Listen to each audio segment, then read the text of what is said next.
Isang maligaya pong ika-30 araw po ng Panginoon, 30th Lord's Day po sa ating pong lahat. At sa ating pong pagsisimula, ay buksan po natin ang ating pong mga Biblia sa Salmo 8, 1 hanggang 9. Salmo 8, 1 hanggang 9. Pakinggan po natin ang salita ng Diyos. O Lord, Panginoon namin, sobrang great mo talaga sa buong mundo. Kitang-kita ng lahat. Abot sa langit ang papuri sa iyo. Kinakanta yun ng mga bata kasama ng mga baby. Nagtayo ka ng mga depensang matibay laban sa iyong mga kaaway para mapatigil ang kalaban at mga gustong gumanti. Pag tumingin ako sa langit na ginawa mo, sa mga moon at sa mga stars na nilagay mo doon, napapatanong ako, ano ba ang mga tao at iniisip mo sila? Mga tao lang naman, bakit concerned ka sa kanila? O Diyos, ginawa mo silang sa iyo lang mas mababa, itinaas mo sila, ginawang mahalaga at binigyan mo ng karangalan. In-appoint mo sila na in charge sa lahat ng kinreate mo, nilagay mo silang under ang creation sa kanila. Lahat ng mga tupa at mga baka, pati mga wild animals, mga ibon, mga isda, at lahat ng nasa dagat. O Lord, Panginoon namin, sobrang great mo talaga sa buong mundo, kitang-kita lahat ng ginawa mo. Tayo po'y manalangin. O aming dakilang Diyos na makapangyarihan sa lahat, kanino pa po ba namin marapat na ibigay ang aming buhay, kundi sa iyo na nagkaloob nito? Sino pa po ba ang aming marapat na pasalamatan at bigyan ng sukdulang pagpaparangal kundi ikaw lamang? Sino pa po ba ang aming marapat na sundin sa aming buhay kundi ikaw na mayakda, namatay, muli na buhay, at ngayon ay nakaupo sa kanang trono ng Diyos? Saan pa po ba namin marapat ipaglingkod ang aming buhay na iyong tinubos mula sa kabayaran ng kasalanan, pinatawad mo, nililinis at binabago araw-araw, kundi sa iglesia, kami na iyong tinubos mula sa kadiliman. Marapat o Diyos sa aming pong pag-awit, sa pakikinig ng iyong salita, sa pagbubulay po nito, at hanggang o Diyos sa aming pong mga pag-aaral, ikaw o Diyos ang tunay na madakilan. Sobrang dakila ka o Diyos. Sobrang ikaw ang marapat na mapuri, masamba at maparangalan. Ang aming mga puso o Diyos ay ihanda mo. Ang aming mga buhay ay patuloy na pakasaliksikin mo. Salamat sa kaawaan, salamat sa kapatawaran, salamat sa paglilinis o Yahweh. Amen at Amen.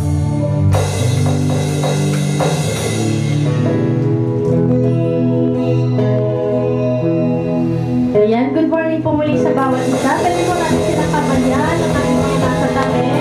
Ayan, ngitian po natin sila dahil alam niyo po ang ngiti po ay nakakahamon. Ayan. Ayan po, huwag po tayong mahiya. Ayan, so ngayon po ay magpupuri at magsasamba po tayo sa ating Panginoon at kakanta po natin siya ng papuri kay Yahweh. Let us all clap.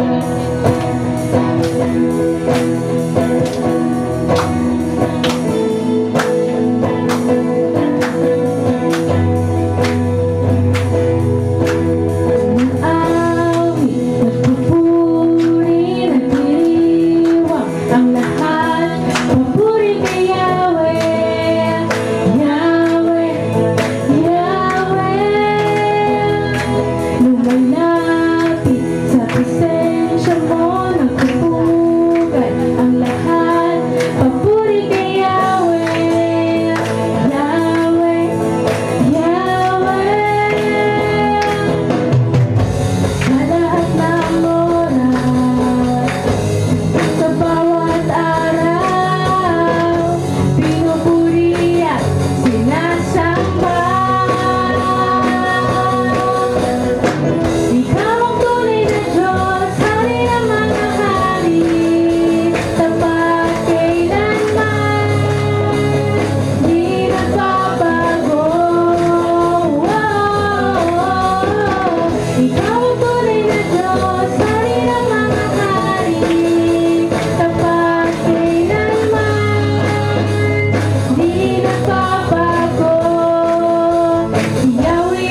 Muli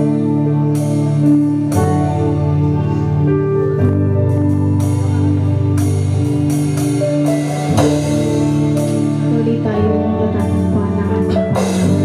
Let us all sing natagpuan. Ang tinig mo, ang aking hanap-hanap.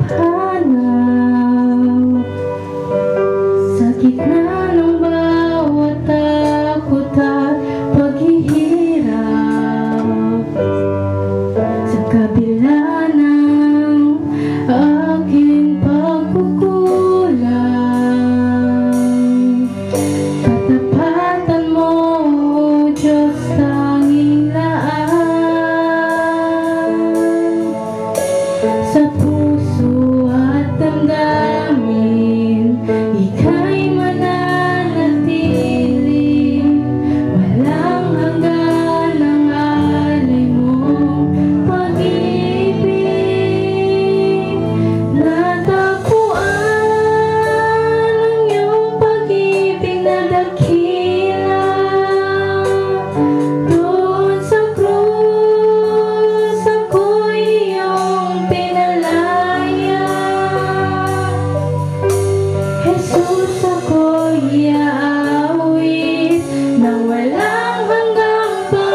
dumako sa ating pong family focus of the week. Tinatawagan po natin ang ating pong Rosette family.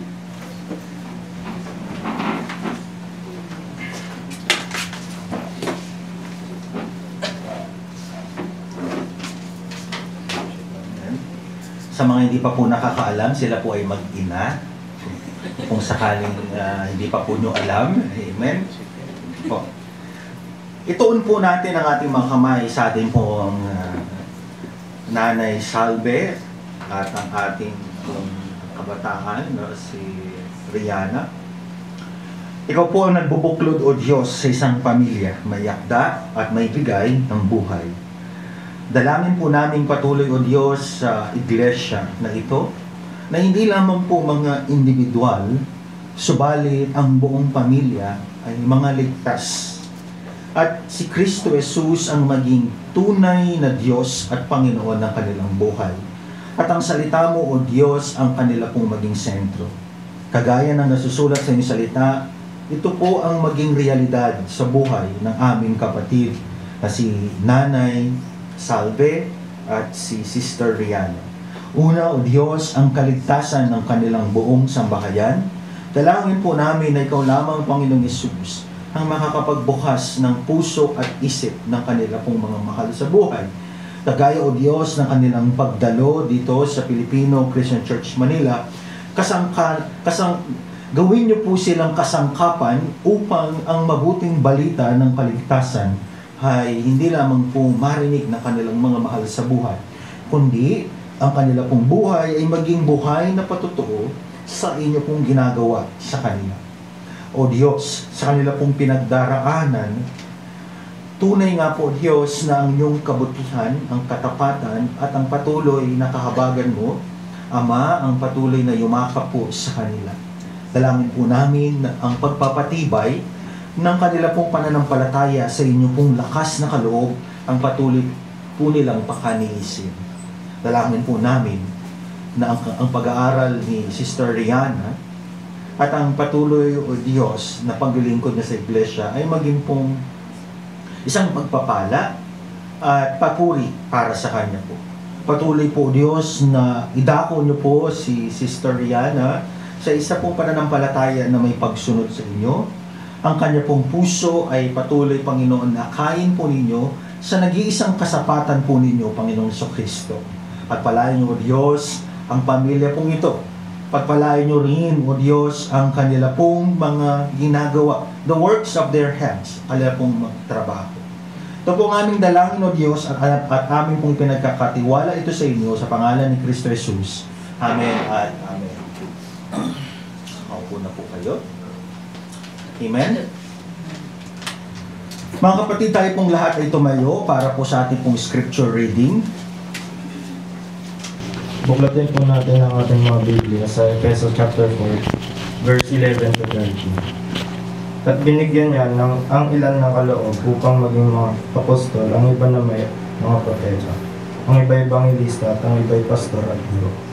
Ginawa niya ito upang ihanda sa paglilingkod ang lahat ng mga banal, para sa ikatitibay na katawan ni Kristo, ang Iglesia, hanggang sa makamtan natin ang isang pananampalataya at pagkakilala sa anak ng Diyos, at maging ganap ang ating pagkatao ayon sa pagiging ganap ni Kristo.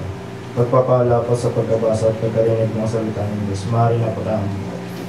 Welcome po sa ating pong anniversary message 2.0. Ayan. Pare po kayong magtaka na mukhang pareho ng passage. Pero bagamat pareho po ang passage po niyan, ay iba ang mensahe na pang-anniversary, iba ang mensahe na pang-iglesia. Amen? Samahan niyo po akong manalangin para sa salita po ng Diyos. Salamat po, O Diyos, sa ikakatatag at ikakalago ng iglesia. Nagkaloob ka ng mga regalo o mga spiritual na kaloob upang ang iglesia ay tumatag, lumago, hanggang sa lubusan po namin pong makilala at maging kawangis si Kristo Jesus. Pagpalain niyo po, Diyos, ang inyo pong salita. Huwag lamang po kaming maging tagapakinig, kundi maging tagasabuhay. Sa pangalan ni Jesus, Amen at Amen. Ano po ang pakiramdam na sa isang gawaing bahay ay ikaw lahat?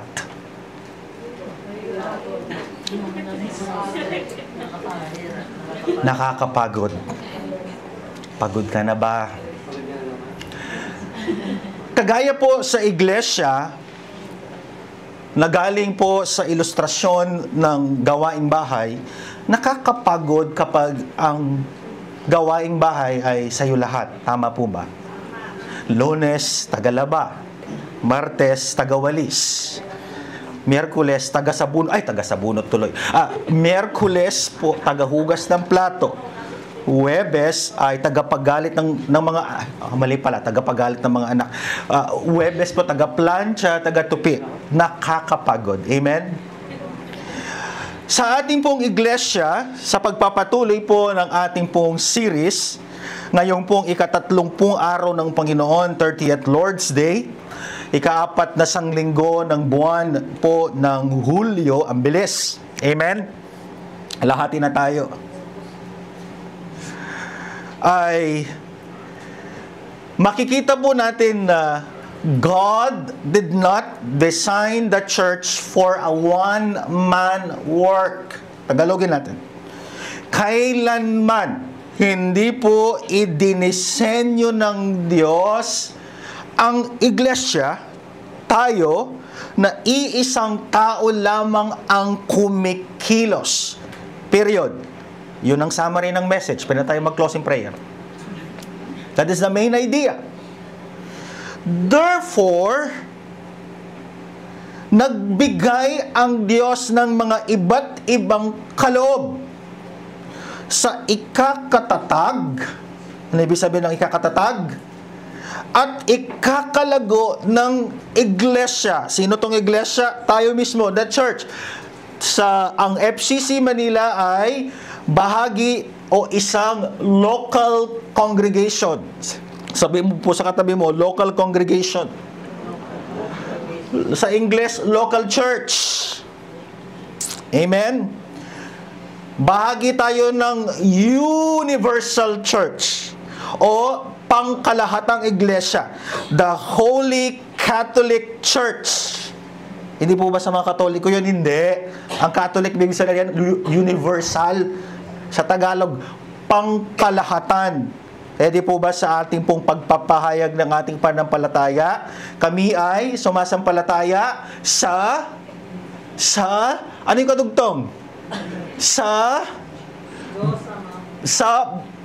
Yung regarding sa church, sa banal na iglesyang pangkalahatan. Pag in English mo yan, the Holy Catholic Church. Inibig sabihin yan, the Roman Catholic Church. Pangkalahatang iglesia. Ibig sabihin, yung mula sa panahon ni Eva at ni Adan hanggang sa mga mananampalataya, whether they are dead or alive, hanggang sa dumating si Kristo, yun ang universal church. Amen? Na kung saan makikita nyo na si Adan, yung walang pusod, si Adan yon. Amen? Makikita nyo na si Abraham. Depende na lang kung sinong mauuna sa atin. Amen? Kaya naman, sa binasa po ng ating kapatid, basahin ko po dito sa Pinoy version. Maganda to ang Bible, Pinoy version. Pakinggan po ninyo. Siya yung nagbigay ng mga regalo sa mga tao. In-appoint niya yung iba bilang apostles, yung iba prophets, yung iba missionaries, tapos yung mga iba mga pastor at teacher. Verse 12. Ginawa niya to para gawing ready sa pagsiserve ang lahat ng taong pinili ng Diyos. Ang ganda po na pagkakasalit. At para palakasin ang katawan ni Christ, hanggang maging united tayo sa faith at pagkakilala kay Christ Jesus na anak ng Diyos. Hanggang ang bawat isa na tiga-church ay mag-mature at maging kagaya nga ni Kristo Jesus. Maliwanag. Amen?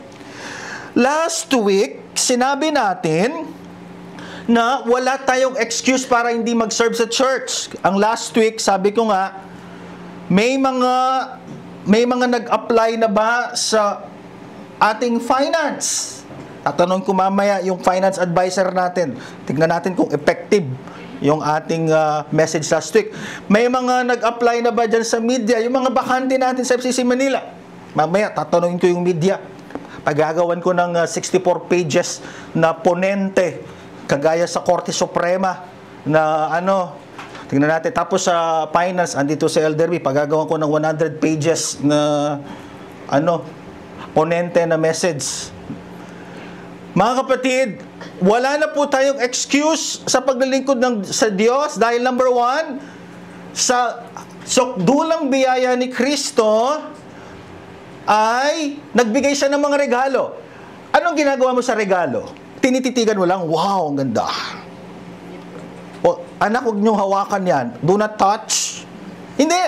Ang sabi, kaya binigyan kayo ng regalo to serve. Amen.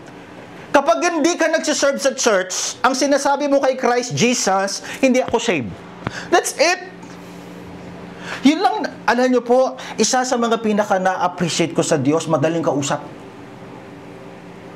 Amen? Ganun lang yun. Kaya nga binigyan tayo ng regalo o ng kaloob kasi saved ka, tama? Puhunan niya ang kanyang dugo na nabuwis sa krus ng Kalbaryo. Kaya nga no more excuse, sabi ni Pablo. Correct? Pangalawa, sabi niya, magsaserve ka sa church, hindi lang dahil may regalong ibinigay si Kristo, kundi nagtagumpay na siya sa kanyang mga kaaway.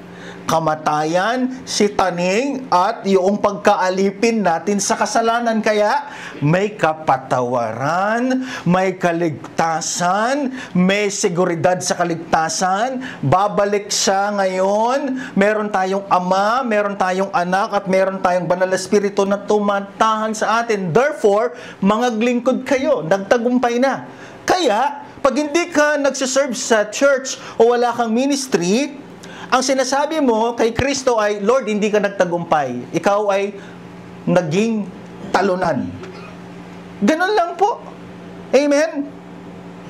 Therefore, sa ating media, huwag kayong malito. Pagpapatibay, pagpapatatag at pagtataguyod. Yan ang ibig sabihin ng sa ikakatatag at ikakalago. Yan ang mga salita ngayon, keywords na gagamitin po, na ginamit ni Apostol Pablo. Sabi mo sa katabi mo, pagpapatibay. Gusto nyo bang tumibay yung FCC Manila? Sigurado po kayo? Yung mga nag-yes dyan, pakipicturean nyo. Pagpapatatag. Gusto nyo bang tumatag ang FCC Manila? Na kahit spiritually, na kahit dumating yung bagyong Ondoy, Krising, matibay pa rin ang ating iglesia, hindi building po, ha? Gusto po ba ninyo? Ay, bakit nabawasan? Ako'y kinakabahan sa mga Amen! Biglang, Amen! Parang it all you can. Amen. Tapos biglang, walang ulam. Pagtataguyod, itinataguyod. Diba? So gusto ba ninyo na tumibay, tumatag at itaguyod ang FCC Manila? Amen. Lalong bumababa. Mga kapatid, ano ang sabi ni Pablo? Nasa atin. Amen? Kaya ngayon, ang tanong, ano ang mga regalo o foundational giftings na ibinigay ni Kristo Jesus sa ikakatatag, ikakalago, at ikakataguyod ng iglesia? Yan ang ating pag-uusapan. Huwag nating kakalimutan na ang Panginoong Hesus ang nagpasya at nagkaloob ng spiritual kakayanan upang paglingkuran. Amen? Kaya sabi natin, hindi natin pwedeng ikumpara na, halimbawa, ako yung worship leader, how I wish. Tapos hindi ko pwedeng sabihin na, oops, mas mahal ako ni Lord kasi worship leader ako, ikaw sa finance ka lang. Hindi pwede. Kasi si Jesus Christ ang nagdidesisyon. Amen? Wala tayo sa, alam nyo, ang ministry, hindi yan war-filled. Alam nyo yung war-filled? Nasa gera. Tayo ay nasa vineyard. Nasa harvest tayo. Ang mga espiritual na mga kaloob ay maliwanag na hindi lang galing sa Diyos, kundi ang mga ito ay giftings. Take note, itong mga foundational o mga babanggitin ko ay hindi ito mga posisyon. Mga regalo ito. Anong pinagkaiba ng regalo sa posisyon? Ibig sabihin ng regalo ay kakayanan. Itong namang posisyon ay tinatawag po na, halimbawa, ikaw ay in-appoint, binoto. Hindi ganon. In short, itong mga pag-uusapan natin ay mga regalo ng Diyos sa ikakatatag, ikakalago at ikakataguyod ng iglesia. Ready na po ba tayo? Kaya naman ang tanong, ano-ano ang mga ipinagkaloob sa iglesia, church, dito sa atin? Sa sukat na ikakatatag at ikakataguyod nito. Please bear with me. Mahaba ito. Sabi mo sa katabi mo, mahaba ang message si pastor ngayon. Pero sabi mo, huwag kang mag-alala, may lunch tayo. Amen? Mahaba ito. Okay? Number 1, apostol. I-shortcut ko.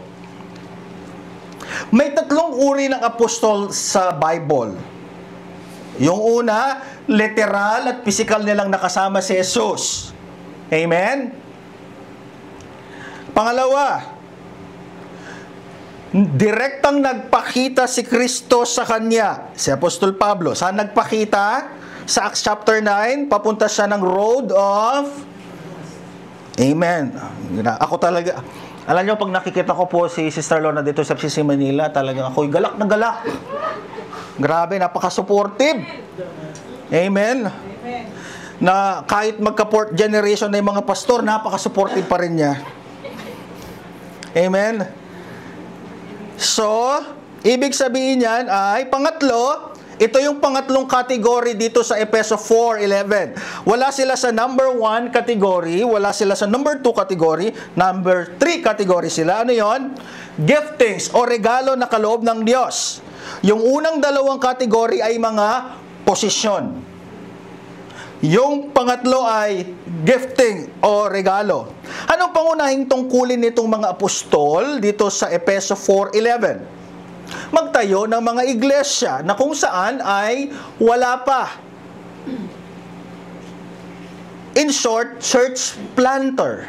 Ayan. So, halimbawa, pinadala natin si Pastor Eman sa Puerto Princesa upang mag-church plant. Yung ginagawa niya ay trabaho ng isang apostol. Bakit? Nag-church plant. Pero hindi natin siya pwedeng tawaging Apostol Eman Ilagan. Why? Kasi yung kasing ginagawa niya ay hindi number 1 o number 2 category. Gifting siya. In short, trabaho. In short, function. Kuha po natin. So, yun po. Kaya, kapag nag-church plant ka, o naglalagay tayo ng mga churches, doon sa mga lugar na kung saan ay wala pa talagang nakapakinig patungkol kay Kristo, ang tawag doon ay apostol sa function. Pero hindi natin sila pwedeng tawaging apostol, tapos yung pangalan kasi function o trabaho ang ginagawa nila. Not office, neither position. Amen? Pag may mga makita kayo sa TV, sa 7 kontinente, apostol ganito, naku po, patawarin sila ng Diyos. That is wrong. Amen? Unless nasa category 1 and 2 sila. Number 2, ito paborito ng mga false prophet, propeta. Dito sa konteksto, sino ang sumunod pagkatapos ng apostol? Propeta. Nakalista siya pagkatapos ng apostol upang ihanda ang mga banal. Alam ba ninyo kung ano ang Tagalog ng banal talaga? Ng saints? Hindi santo actually. Transliteration yan mga banal. 'Di ba? Ang mga Kristiyano ba ay mga saints? Yes or no? Therefore, kayo ay mga banal. Kaya kapag sinulatan kayo ni Apostol Pablo sa mga banal na mga kapatid sa Filipino Crescent Church Manila, wow! Parehas ang magandang request sa Abu Dhabi, no? To all the saints o sa mga banal na mga kapatid sa iglesia sa Manila. Grabe. Para sila'y maglingkod sa ministeryo. Ministeryo, ibig sabihin lang po nito, paglilingkod sa Diyos. At upang itayo at patatagin ang iglesia.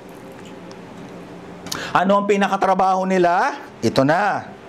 Pagpapahayag at pangangaral ng nasulat na. Period. Sino yung mga gumagawa nito ngayong panahon natin?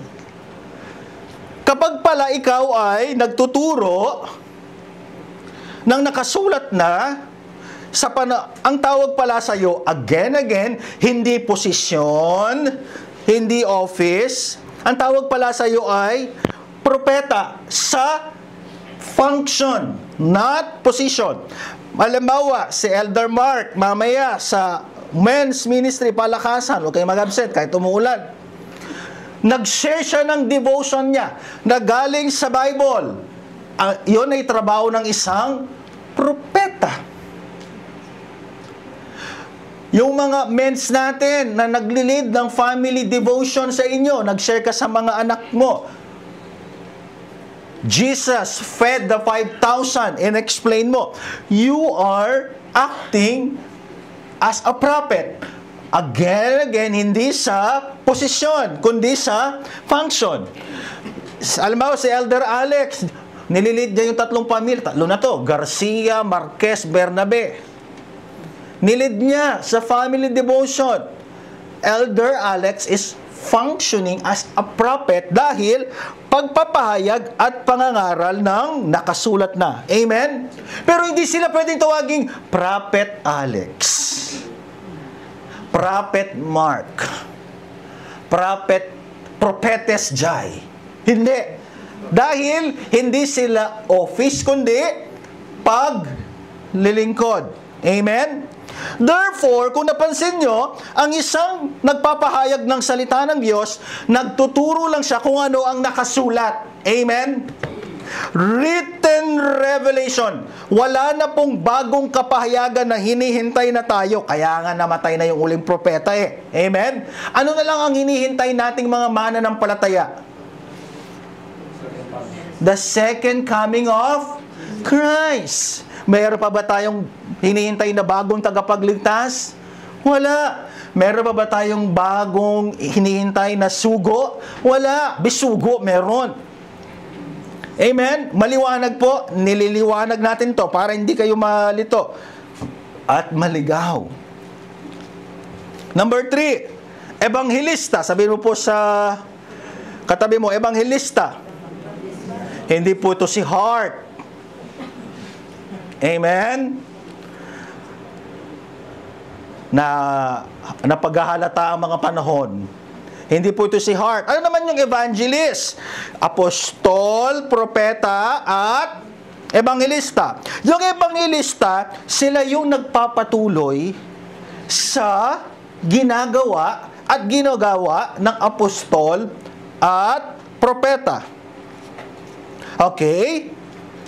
Kagaya ng pangangaral ni Philip sa eunuch, kagaya ng pagpapastor ni Timoteo sa Epeso. Halimbawa, si Elder Alex nagtayo ng church, 'di ba? Yung sa apostol, church planting.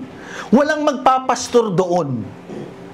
Tapos, pinadala natin doon si Brother Dex bilang magpatuloy. I-gather niya. O halimbawa, wag na tayong lumayo.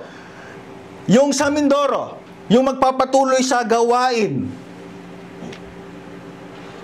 Yung magpapatuloy sa gawain na yon, ang tawag doon ay para itipunin, i-Bible study, at gawing formal yung service. Trabaho yun ng ebanghelista. At kapag sinasabi mo na ikaw ay evangelist, hindi ka nag-i-stay talaga sa church. A kind of ministry Paul exhorted Timothy to perform. Minsan, yung mga pastor din, yung mga interim na mga pastor, yung pansamantala ay magpapastor ka sa itinayong iglesia or church plant, ebanghelista rin yun. Again and again, hindi siya title, hindi siya position, kundi function. Amen? Ang mga kagaya po nila ay yung mga modern missionaries. Amen? Kaya nga missionaries, ibig sabihin, hindi sila pala stay sa isang lugar. After nilang ma-assign sa Bangladesh, i-assign na sila dyan sa Pilipinas. After sa Pilipinas, dyan na sa Malaysia. After sa Malaysia, Malay mo. After sa Malay mo, doon sa Single 1, Single 2, Single 3, Singapore. Iba-ibang lugar ang pinupuntahan nila. Why? Kasi ipinagpapatuloy nila yung nasimulan ng mga apostol at propeta. Again, hindi po ito title, kundi trabaho, function. Amen? Number 4, ito. Dito tayo masyadong magpo-focus. Kasi ito yung mga talaga pong mga natitirang mga giftings. Karamihan, ganito ang gift. Sa iba'y maging pastor at guro. Pastor at guro. Napansin po ba ninyo? Pastor at guro. Hindi siya pinaghiwalay. Sa wikang Grego, ang tawag dyan ay kai. Ibig sabihin yan ay iisa pero magkaibang trabaho. Iisa pero magkaiba. Hindi sila pwedeng paghiwalayin. Kailangan, kapag pastor ka, dapat guro ka rin. Pero hindi ibig sabihin na guro ka ay nagpapastor ka. Magkaiba yan. Ang pastor at guro, nangangahulugan din ng pagtuturo. Ang mga pastor ba ng FCC Manila nagtuturo? Nangangalaga ba sila ng tupa? Nagbibisit ba sila sa mga members? Pangangalaga ng tupa. Nakakausap nyo ba sila o mga supladito at supladita? Tahimik ang lugar. Amen? Madali ba silang lapitan? Bakit tahimik? Madali po ba silang lapitan? Approachable ba sila? Ako pa naman, ako'y madaling kausap.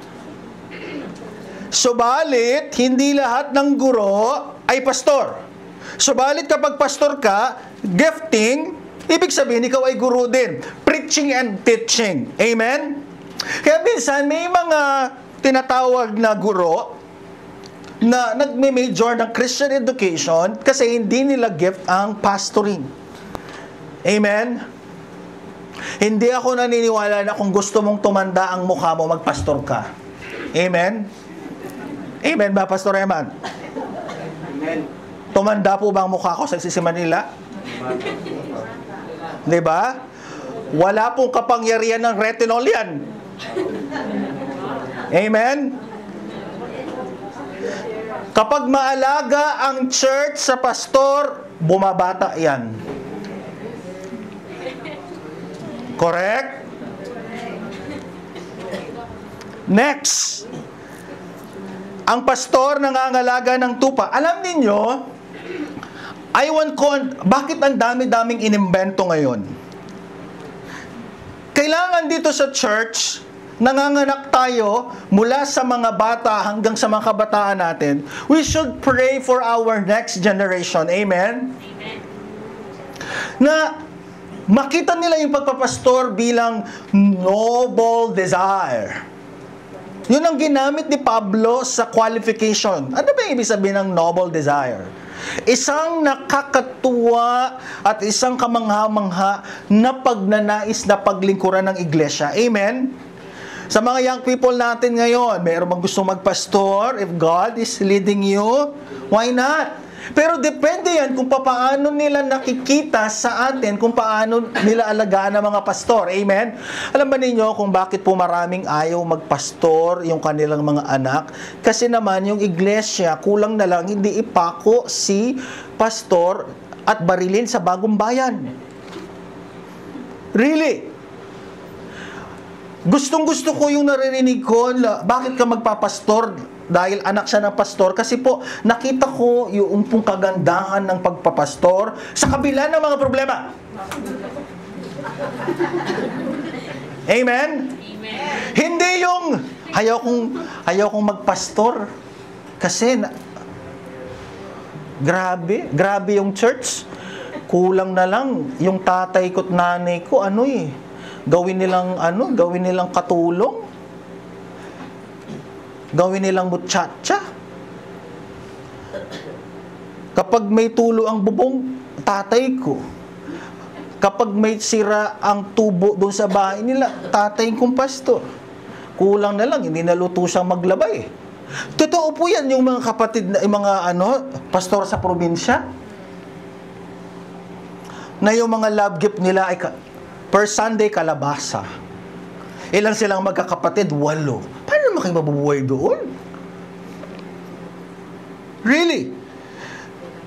Depende paano natin tratuin yung ating mga pastor kung bang yan ay maging kaakit-akit. Amen? Kaya nga, sa mga denomination na merong mga regional director, pinagpapaliwanag nila at dinidemand nila sa mga churches na magkaroon ng comprehensive program for pastoral care. O halimbawa, susulatan nila si Elder Martin. Yung sulat na galing sa regional director ang tawag sa iba or mga overseer. Give us a comprehensive plan on how you will take care of your pastor. May mga ganon na mga denomination. Diyan, yung mga classmate kong Baptist. Ganon. Because, again and again, tignan ninyo, napakabigat ng kanilang trabaho. Tama? One who cares for his or her flock. Nangangalaga siya, and yet, kung walang mangangalaga sa kanya, imbalance. Correct? In short, yung mga merong love life, binigay ko lahat. Pero di niya pinapalik sa akin. Mga ganyan. Amen? Sino ang mag-aalaga sa ating mga pastor? Di yung iglesia ang pinaglilingkuran niya. Correct? Pahintulutan nyo na po ang aking bias sapagkat ang nagpipreach ngayon ay ang pastor. Correct? Ministering to troubled saints. Amen? Nagmi-minister ba yung mga pastor ninyo pag namatayan, pag kayo nasunugan, kapag kayo dumaraan sa mga pagsubok, sila ba ay nagiging bahagi ninyo sa inyo pong mga problema at pagsubok? Amen? O kapag may mga problema kahit pagsubok, ay sila ang unang umaalis. Exhorting and comforting. Amen? Kasama ba sila sa pag-exhort, pagpapatibay kapag durog na durog ang inyong mga puso? 'Di ba? Napakatrabaho nitong trabaho ng mga pastor. Ba't ba natin 'to pinasok? Hindi po. Alam ko na 'to actually. Isa sa mga advantage ko bago aprobahan ang aking scholarship ng main church, October 8, 2012. Kayo na ba ang chairman of the board doon, Elder Alex? October 8, 2012, nag-email sa akin ng Abu Dhabi, we hereby declare, wow, sabi ko parang ano to that your scholarship has been granted. Oh, wow. Buti na lang expose ako kung ano ang tunay na buhay ng isang pastor. Ako po dinidiscourage talaga ako ng magulang ko. Ayaw talaga ng tatay ko. Ang una niyang concern, anak, may pera ba dyan? Really? To the point na nagsisinungaling po siya na ayaw niyang sabihin. Buti na lang na-settle namin yun. Na ang kanyang anak ay nag-aaral sa seminary. Sumalangit na ang kanyang kaluluwa. Pero buti na lang discuss ko na, Tay, yung anak mo, first time in the clan of Dabu na merong nagpastor. It should be a matter of humility and pride. Paano yun? Humility and pride. Bahala na po kayo. Amen? Tingnan nyo po, pansinin nyo yung kanilang trabaho. Ang bigat. And administering the activities in the local assembly. Amen? So, kapag may mga activities tayo, they are being consulted. Sometimes, they are the head. Amen? Tuloy natin. Kasama din po ang pagtuturo, kaya nga may Sunday class. Alam niyo kapag ang pastor hindi nagtuturo o kapag ang isang church walang Sunday class and youth class, hindi kumpleto ang trabaho ng iglesia at ng pastor. Amen? Kasi trabaho ng pastor ang patuloy na nag-aaral. Amen? Sa English, further studies. Kaya ang inyong lingkod ay hanggang ngayon nag-aaral pa rin. Why? Kapag ang pastor ay huminto sa pagtuturo, ano pang ituturo mo? Tama? Tama? Kaya kasama sa buhay po namin yung patuloy kang nag-aaral. Patuloy mong dinidevelop ang sarili mo, whether informal or formal. Nakakatakot sa isang pastor na hindi na nag-aaral at huminto na sa pag-aaral, whether formal or informal. Kaya nga, ang sabi kong paulit-ulit, ang pinakamadaling trabaho ng pastor ay magturo ng mali. At ang pinakamahirap niyang trabaho, magturo ng tama. Ang kanyang pagtuturo ng aral at turo ay i-apply sa pang-araw-araw na buhay. So meron siyang administrative and shepherding. Ito ang focus ng trabaho ng pastor. Acts chapter 6. Dalawa po ang trabaho ng pastor. Main job. FCC Manila, listen very carefully. Acts chapter 6, you can read the whole passage. Gawa chapter 6, dalawa lang ang pinaka-main na trabaho niya. The word and prayer. Acts chapter 6. Nothing more, nothing else. The rest, minority. Ang problema ngayon natin sa ating mga pastors at mga churches, kapag yung minor ginawa nilang major at yung major ginawang minor, mali yun. Amen? Kaya nga tignan nyo sa Acts chapter 6, nung nagkakaroon na ng problema sa distribution ng food, anong ginawa ng mga apostol na nagtatrabaho bilang mga shepherd nung nagsisimula yung iglesia? Hindi namin trabaho na mag-serve ng pagkain sa mga byuda na hindi nabibigyan ng pagkain. Kaya anong ginawa ng mga apostol? Let us appoint deacons. Ano ibig sabihin ng deacons? Table servant, actually literal. Mga tagapaglingkod sa lamesa. In short, mga katuwang ng pastor sa ministerial activities. Subukan man ninyo na si Pastor Mark ang head ng missions, head ng men's, head ng women's head. Ano mangyayari sa kanya? Ano mangyayari sa mga pastor? Lahat, head ng finance, head ng music. Lahat na. Gawin nyo siyang head, lahat na. Anong mangyayari sa kanya? Dumating sa ganyang point ang early church sa Acts chapter 6. Therefore, teka lang, sabi ng mga apostol, we have only meron lang kaming 2 trabaho na hinihingi ng Diyos sa amin. Ang ministeryo ng salita ng Diyos, preaching and teaching, at ang ministeryo ng pananalangin. Kaya, yung mga ganyang mga ministerial, feeding the poor, helping the poor, ibigay nyo sa mga deacons. Kaya nabuhay yung mga deacons. In short, katuwang kayo ng mga pastor. Amen? Sa paglilingkod. Sa Catholic Church, ang tawag dyan, laymen and laymen. Sabi ko sana, laywoman. Laymen. Amen? Kaya may mga deacons po tayo dito. Correct? Kaya, yung pagtuturo ng pastor ay kailangan galing sa salita ng Diyos. Again, madali, ang pinakamadaling trabaho ng pastor ay magturo ng mali. Pero ang pinakamahirap ay magturo ng tama. Therefore, are you praying with us every Sunday as we teach? Alam mo niyo, hirap na hirap kami dito sa Book of Ephesians na to. Really? Ang hirap kaya po dito, tanongin nyo man si Elder B, tama po ba Elder B? Ang hirap niyan. Amen? Are we praying for our pastors as they preach every Sunday? Amen? Isama nyo po kami sa panalangin. Another, klaruhin natin din ito bago tayo pumunta sa purpose ng Diyos sa pagkakaloob ng giftings. Dito sa Pilipinas, let me correct this. Dito sa Pilipinas, kapag asawa ka ng pastor, anong tawag sa'yo normally? Pastora. Correct? FCC Manila, hindi, wag na po tayong dumagdag pa sa listahan ng mga nagkakamali. Kaya nga may salita ng Diyos, ibig sabihin kailangang makorek yung dapat makorek. Tama? Ang pinakatrabaho ng asawa ng pastor, isa lang. Mahalin, alagaan at magpasakop sa pastor. Period.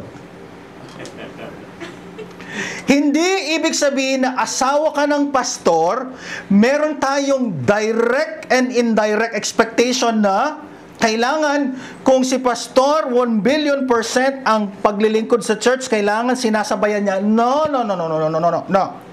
Hindi. Wala tayong nabasa sa Bible na yung asawa ng apostol din. Correct?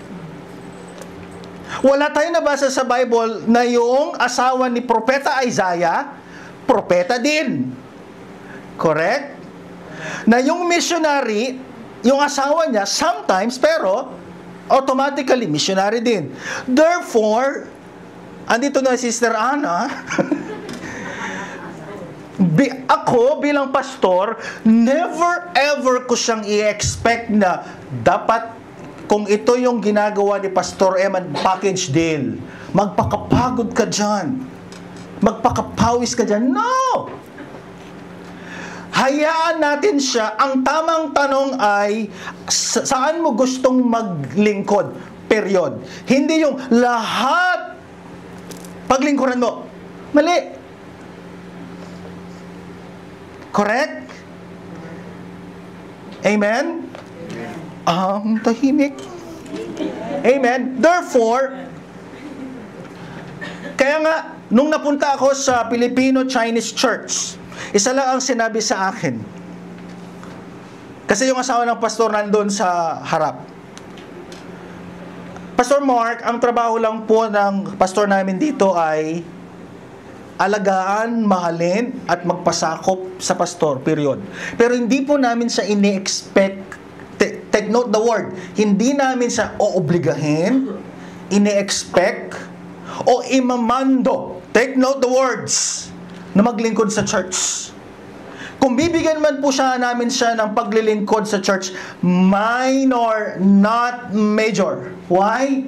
Because ang primary calling niya, going back to the Garden of Eden, andun siya kay Adan. Adan, honey pie? Yes, Eva. Here I am here. Yes, my love. Ganon. Secondary. Take note the word. Ang iba kasi, yung minor o secondary, ginagawang major. Correct? Therefore, hindi ko siya tatawaging Pastora Ana. Therefore, Pastora Ana, dapat mandato ka. Ayon sa Korte Suprema. Ay, patay. Mali. Again. Amen? Praise God. Yan ang ating itinataguyod dito sa FCC Manila. Alam nyo kasi yung mga ibang churches, ako talaga din naman, I've witnessed. Grabe. Siyempre, kasama mo yan sa bahay. Yung mga asawa ng mga pastors. Amen? Sino na dito yung bumili ng libro ni Ate Donna na naging guest sa Markadong Issue? The Pastor's Wife. Amen? Kaya nga, tayo, instead na primarily, take note the word, imbes na primarily siya yung nagmi-minister, dapat baligtad yung church yung nagmi-minister sa kanila. Amen? Ang hirap kaya maging asawa ng pastor. Hindi ko mararanasan. Correct? Mahirap. Amen? Pag umuwi si pastor, Han, grabe yung head ng ganito. Bakit sweetie pie? Grabe. Ang hirap kausap. In-explain ko na yung algebra, yung geometry, statistics. Ayaw pa rin makinig. Pati yata yung ginawa ni Kristo Jesus sa krus ng Kalbaryo, hindi na tumatalab. Imagine ilang stories. Kaya, let us continue to minister to them. Amen? Ba't wala nag-amen? Amen? Ayan. Praise God. Sabi ko na. Ano yung purpose? God gave gifted people para sa pangunahing purpose. Para ihanda tayo. Nagbigay ang Diyos ng apostol, propeta, pastor, guro, at mga ebanghelista para ihanda tayo. Para saan? Sa paglilingkod. In short, binigay sila upang i-train tayo. Amen? Nakakita na ba kayo ng nagte-training na hindi matapos-tapos ang training at kinamatayan na, hindi pa rin nakapaglilingkod? Amen?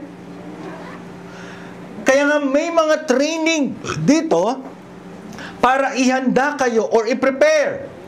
Amen? Amen po ba? Amen. Kaya nagbigay siya na mula sa apostol hanggang pastor at guro to prepare the saints with the goal of preparing them for the work of ministry. Kaya nga tinitrain ka para ikaw na. Amen? Halimbawa, ako as a pastor. Amen? Halimbawa, mamimigay tayo dyan ng tulong sa labas. Ang sabi dito, ang trabaho ko, ihanda kayo. Tama? Meron tayong hermeneutics, nagkaroon tayo ng theological class, nagkaroon tayo ng mga iba't ibang training. Therefore, pwede kong sabihin na, Elder Martin, ikaw na ngayon ang mag-share sa mga tao because I've done my function to prepare. Amen? Amen? Kaya mga elders, mag-ready na kayo. Amen? Therefore, preparation and then train. Kaya nga, imposible na hindi natin pwedeng paglingkuran ng Diyos. Binigyan kanya ng gifting. Tagtagumpay si Kristo. May mga magte-train na ngayon sa iyo. Amen? Di po ba? Kaya nga, isa pa, kaya nga nagbigay ng iba't ibang regalo ang Diyos kasi itinutuwid ni Apostol Pablo na the church is not one-man work. Hindi po lahat yan trabaho ni pastor. Kung tutuusin nga ang pastor hanggat maaari makapag-focus sa ministry of word and prayer. Amen? Ang sarap kaya nun, no? Na mag-major siya sa kanyang major. Ano yung major niya? Pananalangin at pangangaral at pagtuturo ng salita ng Diyos. Amen? Ang sarap kaya ng sa church na brother, sister, kumusta yan? Pastor, okay na po. Wow! Amen? Hindi yung brother, sister, kumusta na yan? Ay, pastor, nasa ano pa po? Committee level. First reading. Second reading. Third reading. Plenary. Pipirmahan pa. Amen? Kapag ang church, bawat isa nagpa-function sa kanilang function, mabigat o magaan? Uulitin ko. Kapag sa isang iglesia, lahat nagpa-function based on their gifting, mabigat o magaan? Therefore, what are you waiting for? Ano pang hinihintay pa po natin? Kaya, ang pinaka-goal ng paghahanda at paglilingkod sa bawat isa, verse 13, hanggang marating natin lahat ang pagkakaisa ng pananampalataya. Kapag pala nagpapagamit ang lahat, kumikilos ang lahat, base sa paglilingkod natin, nagkakaroon pala tayo ng pagkakaisa. Ito. Kapag si pastor lang ang gumagawa sa ministry, maayos o magulo? Magulo. Kapag wala ka sa paglilingkod, magaan o mabigat? Mabigat.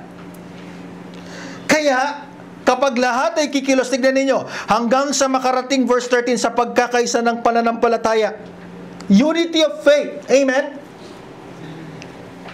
Diba?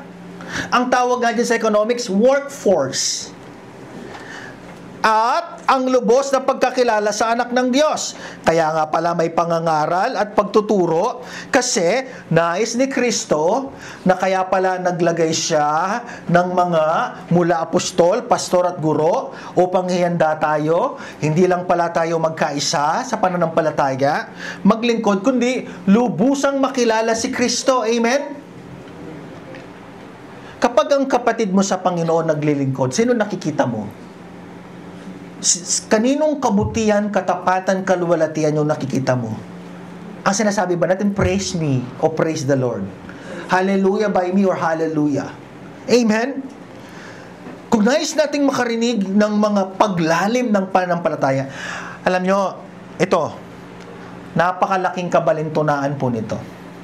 Gusto mo ba nating lumago sa pananampalataya? Amen? Paano tayo lalago sa pananampalataya kung hindi tayo naglilingkod? Amen? Paano tayo mahuhubog? Paano ma-hone yung ating skills, yung ating giftings kung nakaupo lang po tayo? Amen? Tungo sa pagiging ganap na tao, maturity of the church.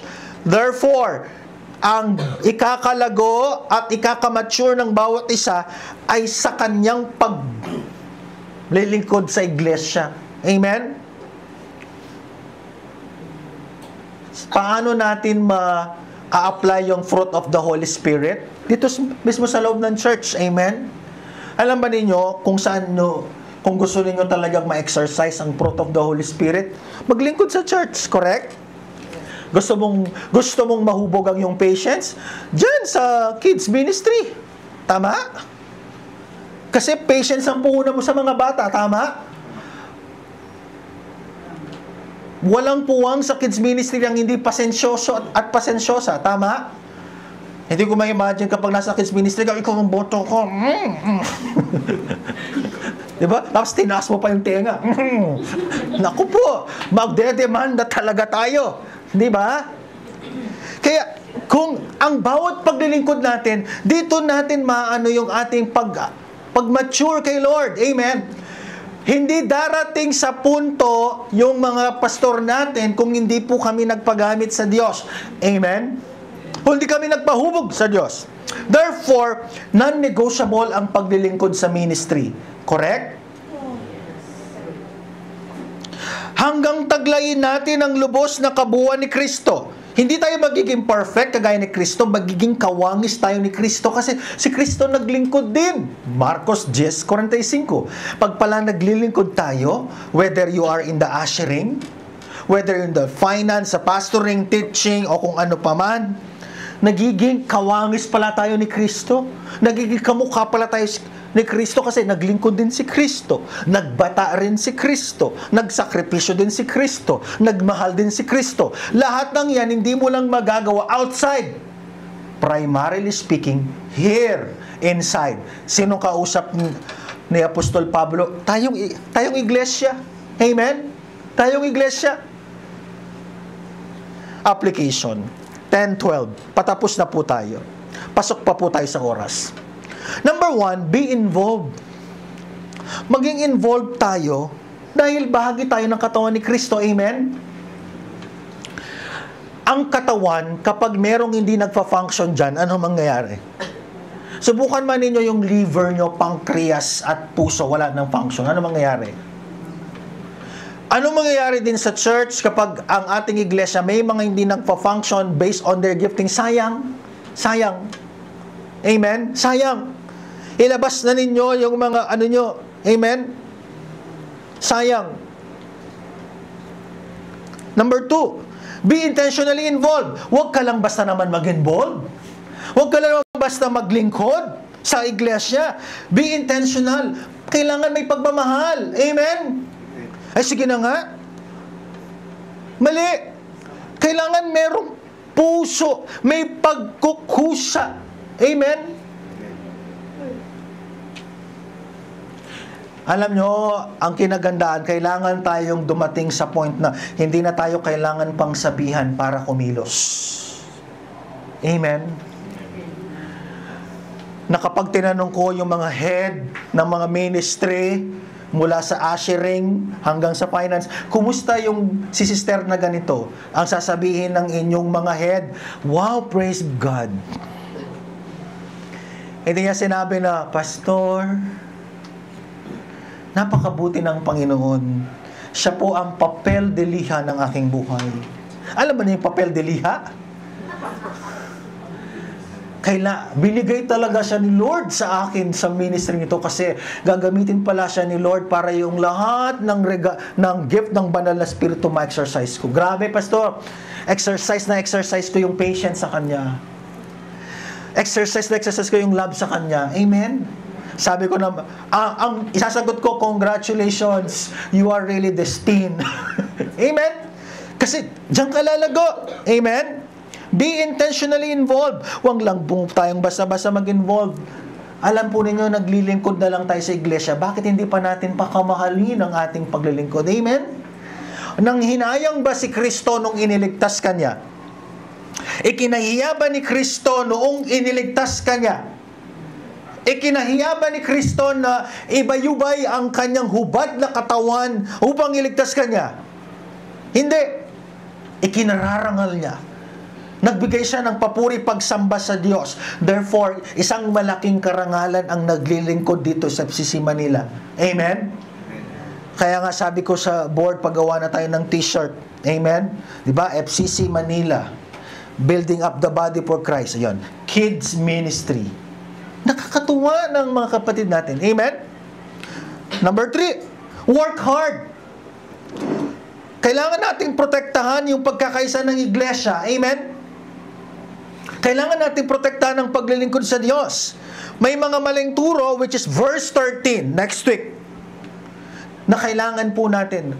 Ang maling turo ay isang malaking threat o banta sa iglesia. Amen? Verse 13, next week. Work hard. Alam nyo, may mga pagkakataon sa ministry na minsan, darating tayo sa point na minsan, walang budget ang church, manggagaling sa ating bulsa. Correct? Correct? 2 Corinthians 8, 2 Corinthians 9, the Macedonians. Work hard. Diba? Yung talagang kahit na ang dami mong rason para humintot, tumigil, and yet titingin ka na lang kay Kristo, Lord, hindi ka nga humintot, tumigil na mahalin ako. Correct? Na may mga pagkakataon minsan na talagang stress ka na sa church, and yet, Lord, sabi ng Book of Hebrews, fix your eyes to Jesus, the author and finisher. Amen? Yung bigat na bigat ka na, pero, sige, laban. Kaya nga, work hard. And lastly, help one another. You are part of the body of Christ. Isa sa mga malaking challenge po sa atin ay magtulungan. Amen? Magtulungan sa paglilingkod sa bawat isa. Isang malaking challenge sa atin na kailangan nating i-make sure na mabilis ang ating pagresponde. Amen? Hindi mabagal yung ating pagresponde. Amen? Na hindi tayo inaabot ng siyam-siyam sa paglilingkod sa Diyos, sa pag-address sa mga bagay-bagay. Amen? Pag sinabing 8 a.m., nandun ka na. Amen? Hindi yung 8 a.m. ang call time, 1:00 na madaling araw tayo pupunta. Amen? Amen? Si Kristo nga, bago pa tumilaok ang manok, kung sa Pilipinas man siya, di ba? Sa morning prayer, at the dawn, going to the high part of the mountain, Christ Jesus prayed. Ano ibig sabihin nun?